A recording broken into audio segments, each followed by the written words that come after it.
मित्रांनो शेतकरी ब्लॉक घेतलं स्टॉक होतं मित्रांनो. तर आपण केली मोटर चालू केल्यानंतर डायरेक्ट आपण लावला पाणी भरायचं काम सुरू केलेलं. डायरेक्ट आपण फ्लॉवर कोबीला जेणेकरून फ्लॉवर कोबीला 8 दिवस झाले मित्रांनो त्याला पाणी दिलं नाही आपण. आणि त्याला पाणी देण्याची खूप गरज होते कारण आपल्या तिकडे गहू पीक आहे, त्याला पाणी द्यावं लागतं. तर त्याची क्वालिटी पाहू शकतो मी फ्लॉवर कोबीचे झाड. तर त्याला फुलं येत आहे मित्रांनो, एकदम बारीक फुलं असून येत आहे. तर फुलं काही दिवसांनी आपल्याला पाहायला भेटणार आहे मित्रांनो.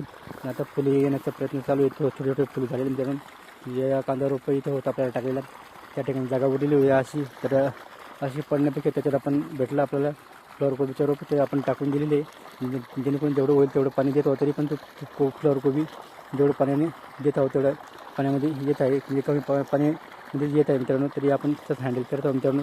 असं बघून आपल्याला स्वतःचा एक प्रयत्न करून आपण फ्लॉवर कोबी लागवड मित्रांनो. व्हिडिओला लाईक शेअर करा, आमच्या चॅनल सबस्क्राईब करा. जय जवान जय किसान.